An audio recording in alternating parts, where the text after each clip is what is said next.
मी भुवनेश्वर कृष्णा धनू, राष्ट्रवादी काँग्रेस शरदचंद्रजी पवार, मुंबई प्रदेश सचिव।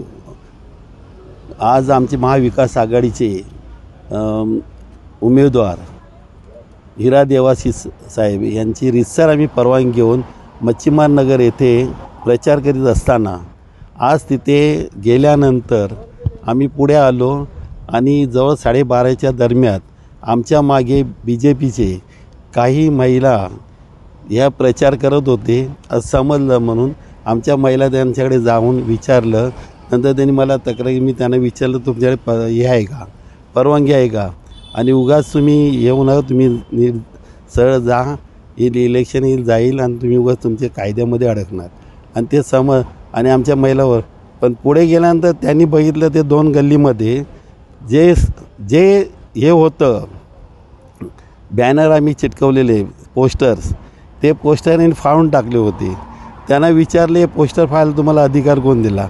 त्यांनी स्पष्ट सांगितलं आमच्या सरांनी आम्हाला सांगितलं इकडे प्रचार करा आणि म्हणजे विदाऊट यांनी तुम्ही फिरता।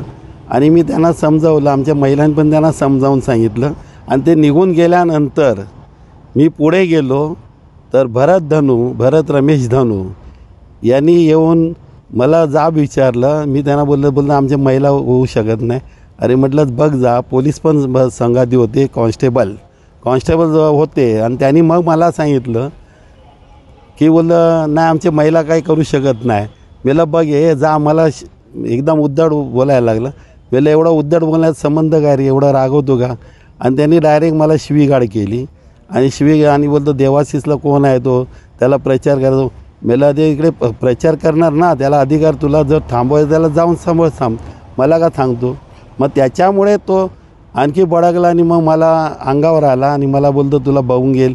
मला घे आत्ताच बघून, माझी कॉलर पकडली आणि मला जीवे मारण्याची धमकी दिली। आणि तिकडच्या कॉन्स्टेबलनी पोलीस स्टेशनला फोन करून गाडी मागवली, आणि आम्ही पोलीस स्टेशनला जायच्या अगोदर तिकडे एक बाई, तिकडे गेल्यानंतर नाव तिचं समजलं, लक्ष्मी संतोष चव्हाण म्हणून, तर त्या मला माहिती नाही।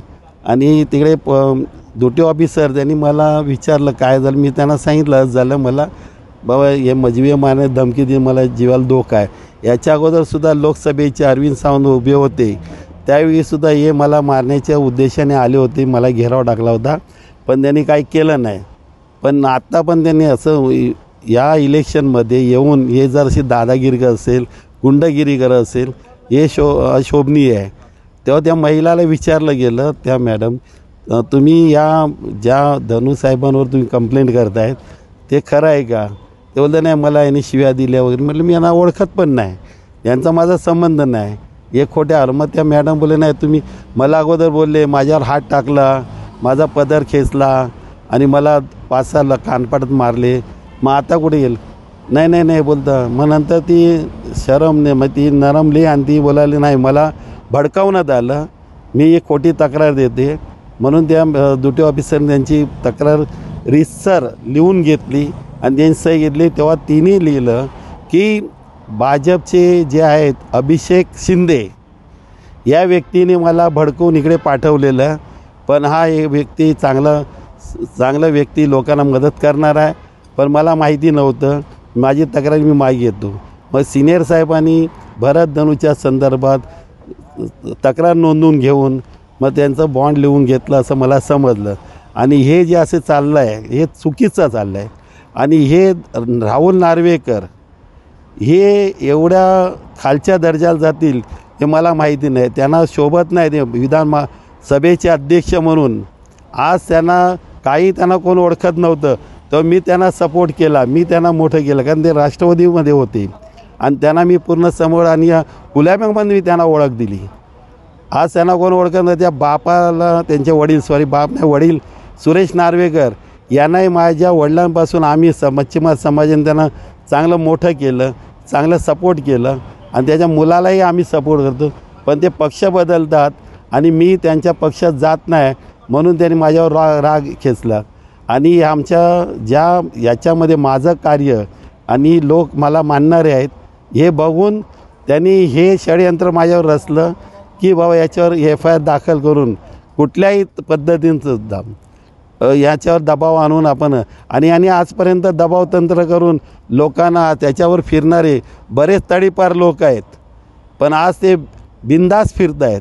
आज त्यांना काहीच कोण काही करत नाही. आणि सर्वसामान्य लोक आज माझ्यासारखा तिकडे होता, दुसरं सामान्य असतं तर त्याच्यावर ही केस झाली असती 354ची, पण ती सगळे मला बरेच ओळखतात चांगल्या पद्धती, म्हणून माझ्यावर ती केस त्या बाईनी मोठं मन केलं आणि मागे घेतली. पण तिने तिकडे लिहून दिलं, अभिषेक शिंदे यांनी जे या पद्धतीने नार्वेकरच्या सांगण्यावरून जे केलं असा मला संशय आहे. नाही तर अभिषेक शिंदेसुद्धा एवढी हे करणार नाही, हिंमत करणार नव्हते. आणि ह्या पद्धतीने झालेलं आहे. आणि हे आता रितसर आम्ही निवडणूक आयोगाकडे आज रितसर तक्रार उद्या करणार आहेत. आणि यांच्यामुळे मी रितसर पोलिसांना सांगितलं, कारण असं झालं आहे याच्यामध्ये मला टार्गेट केलं जातं आहे आणि माझ्या जीवाला धोका आहे, माझ्या कुटुंबाच्या जीवाला धोका आहे. याची पोलिसांनी पण हे करा. आणि पोलिसांनी मला सहकार्य केलं व्यवस्थित, पण पुढे जीवाला माझ्या धोका आहे त्याला जबाबदार कोण? याला जबाबदारी हे राहुल नार्वेकरच असणार.